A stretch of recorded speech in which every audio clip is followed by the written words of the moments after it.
Hello बच्चों, मैं वीरेंद्र देवांगन आपका अपना क्लास केमिस्ट्री क्लास में बहुत बहुत स्वागत करता हूं। आज हम बात करने वाले हैं क्वांटम नंबर के एक स्पेशल टाइप के बारे में जिसका नाम है मैग्नेटिक क्वांटम नंबर। ये मैग्नेटिक क्वांटम नंबर क्या चीज़ के बारे में हमें बताता है? तो ये एक्चुअली हमें बताता है ऑर्बिटल के बारे में। ऑर्बिटल के बारे में हमें इंफॉर्मेशन देता है। तो इसी के बारे में आज हम स्टडी करने वाले हैं, मैग्नेटिक क्वांटम नंबर। यहाँ पे मैंने लिखा हुआ है कि मैग्नेटिक क्वांटम नंबर जो होता है उसको 1896 में दिया गया। किसके द्वारा दिया गया? तो जीमन के द्वारा दिया गया। इसको स्मॉल एम से रिप्रेजेंट किया जाता है, स्मॉल एम से। और ये जो क्वांटम नंबर होते हैं ये सब सेल में ऑर्बिटल की संख्या को बताता है। सब सेल में, जैसे कि एस में कितने डिब्बे होने चाहिए, पी में कितने डिब्बे होने चाहिए, डी में कितना डिब्बा होना चाहिए और एफ में कितना डिब्बा होना चाहिए, यानी कितने बॉक्सेस या ऑर्बिटल जिसको हम कहते हैं कितनी संख्या में होना चाहिए। इसका इन्फॉर्मेशन हमें कौन देता है? तो ये जो मैग्नेटिक क्वांटम नंबर है ये देता है। इसके बाद इसका जो वैल्यू है वो किस पे डिपेंड करता है? तो एल पे डिपेंड करता है, यानी कि सब सेल पे डिपेंड करता है। सब सेल के वैल्यू के आधार पे ही ये मैग्नेटिक क्वांटम नंबर का वैल्यू पाया जाता है। यहाँ पे इसका वैल्यू जो होगा स्मॉल एम, मतलब मैग्नेटिक क्वांटम नंबर जो होते हैं m इज इक्वल टू 12+1 नियम पे आधारित रहते हैं।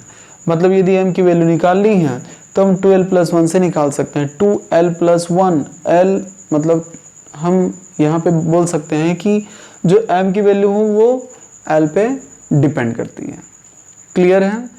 तो यहाँ पे इस फार्मूले से जब हम कोई वैल्यू निकालेंगे तो ये बताएगा कि किसी भी सब सेल में कितने ऑर्बिटल प्रेजेंस हैं।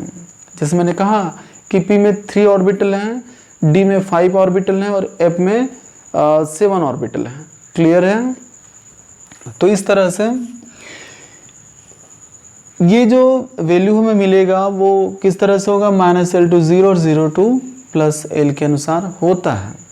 जैसे P में हमें 3 डिब्बे मिल गए हैं तो P में 3 डिब्बा कहाँ से मिला? इस फॉर्मूले से मिला। लेकिन उन डिब्बों का नाम, क्योंकि हमें कंप्लीट एड्रेस बताना पड़ेगा किसी भी इलेक्ट्रॉन का, तो हम इसको Px, Py, Pz भी लिखते हैं या फिर -1 0 +1 भी लिखते हैं। हम केवल P लिख देंगे जब इलेक्ट्रॉन का एड्रेस बताना रहेगा कि सेकेंड सेल के P में इलेक्ट्रॉन है, तो कंप्लीट एड्रेस नहीं है। क्लियर है? कंप्लीट एड्रेस क्या होगा कि सेकेंड सेल के P के -1 में इलेक्ट्रॉन प्रेजेंस हैं। क्लियर है? ये जब आगे क्वेश्चन का स्टडी हम करेंगे तो वहाँ पे क्लियर हो जाएगा। उस वीडियो को आप लोग ज़रूर देखिए। हालांकि जो क्वांटम नंबर है सारे वीडियोस आप लोग कंटिन्यू देखिए, बाय सीरीज़ देखिए और एक भी वीडियो को मिस बिल्कुल मत कीजिए। सारे वीडियोस देखेंगे तभी कॉन्सेप्ट आप लोग का क्लियर होगा। और बहुत ईजी वे में समझा रहा हूँ, जिसको कि लोग बहुत ही कन्फ्यूज़न वाला मैटर बना देते हैं, बहुत लंबे चौड़े तरीके से समझाते हैं। वैसा बिल्कुल नहीं है। मैंने कहा कि जो प्रिंसिपल क्वांटम नंबर होता है वो सेल के बारे में बताएगा, कोश के बारे में बताएगा। जो अजमीथल क्वांटम नंबर होते हैं वो सब सेल के बारे में बताते हैं। जो मैग्नेटिक क्वांटम नंबर है वो ऑर्बिटल के बारे में बताएगा और जो स्पिन क्वांटम नंबर है वो इलेक्ट्रॉन के स्पिन को बताएगा। तो ये बहुत सिंपल होते हैं, बहुत पेचीदा, कोई कंफ्यूजिंग वाला मैटर नहीं है। इसलिए सारे वीडियोस आप लोग देखिए और उसका नोट्स बनाइए। बहुत इजी वे में बता रहा हूँ मैं।